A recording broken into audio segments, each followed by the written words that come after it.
వైసీపీకి వైఎస్ఆర్ కాంగ్రెస్ పార్టీ ప్రభుత్వం ఏ విధంగా వ్యవస్థల్ని దుర్వినియోగం చేస్తుందో ఈ ఫోటోలు సాక్ష్యం.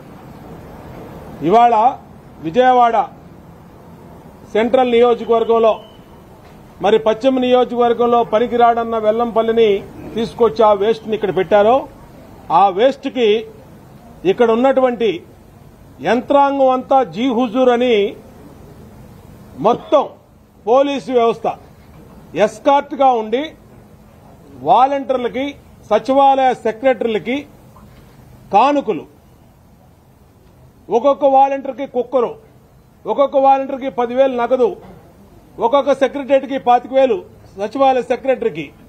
ఇదే కాకుండా వీళ్లు ప్రచారంలో వీళ్ళ పక్కన తిప్పుకొని ఆ ప్రచారంలో మీరు గనక వైసీపీ అభ్యర్థి ఈయనకి గనక ఓటేయకపోతే మీ పెన్షన్ తీసేస్తాం, మీ ఇల్లు రిజిస్ట్రేషన్ ఆపేస్తాం, అలాగే మీకున్నటువంటి పథకాలు తీసేస్తాం అని చెప్పి ఈ విధంగా పబ్లిక్ గా బెదిరిస్తా ఉన్నారు. పత్రికల్లో వచ్చిన ఎక్కడా తగ్గట్లేదు. దీన్నే ఇవాళ ఎన్నికల కమిషన్ గారికి ఇంతకన్నా మీకు రుజువులు ఏం కావాలి, ఇంతకన్నా మీకు రుజువులు ఏం కావాలి? విజయవాడలో ఏ కళ్యాణ మండపంలో ఈ వాలంటీర్లు సచివాలయ సిబ్బంది సచివాలయ సెక్రటరీలతో సమావేశాలు పెట్టారు. దాంట్లో ఏమేమి ఇచ్చారు విత్ ఫోటోలు వీడియోలతో సహా చూపించాం. అంటే వైనాట్ 175 అన్న జగన్మోహన్ రెడ్డి ఎలా అంటున్నాడో ఎందుకు అంటున్నాడో దీని మీద అర్థమవుతా ఉంది. పశ్చిమ నియోజకవర్గం నుంచి 10,000 ఓట్లు సెంట్రల్ నియోజకవర్గంలోకి ట్రాన్స్ఫర్ పెట్టారు.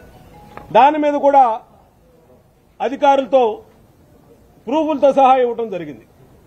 ఎక్కడెక్కడ అంటే అక్టోబర్ 27 తారీఖు నాడు ఎలక్షన్ బిఎల్ఓస్ ఫైనల్ చేసిన ఓటర్ లిస్టులు జనవరి 22వ తారీఖున ఇస్తే దాన్ని ఈ విధంగా మళ్లీ 10,000 ఓట్లు పెడుతున్నారంటే కొత్త ఎలా వచ్చారు?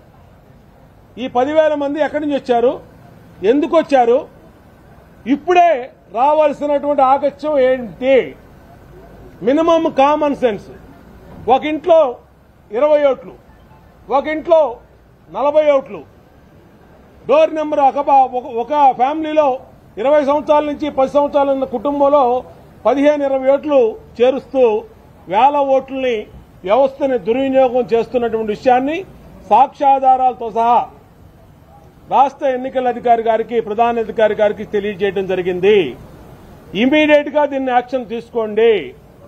అక్కడ మీటింగ్ జరుగుతూ ఉండగానే మున్సిపల్ కమిషనర్ కి కంప్లైంట్ ఇచ్చాం. ఇగో మీ సచివాలయ సిబ్బంది మీ వాలంటీర్లకి కుక్కర్లో డబ్బులు పంచుతున్నారని. ఎందుకు సీజ్ చేయలేదండి? మరి రాష్ట్రంలో దాదాపు డబ్బు ఇప్పటికీ 70 కోట్లు సీజ్ చేశామని గర్వంగా చెప్పుకుంటున్నారు అధికారులు. మరి మేము అక్కడ లైవ్ లో అక్కడ జరుగుతుండగా ఒకసారి కాదు 4 రోజుల నుంచి పలానా రోజు పలానా చోట జరుగుతుందని మేము సాక్ష్యాధారాలతో సహా చెప్పినా కనీసం అధికారులు పట్టించుకోకపోగా పోలీసులు మళ్ళా గేటు ముందు కాపలా వీళ్ళు ఇచ్చే డబ్బులకి కుక్కర్లకి ఈ విధంగా ప్రజాస్వామ్యాన్ని అపహాస్యం చేస్తున్నారు. దీన్ని వెంటనే ఎలక్షన్ కమిషన్ పట్టించుకోవాలి.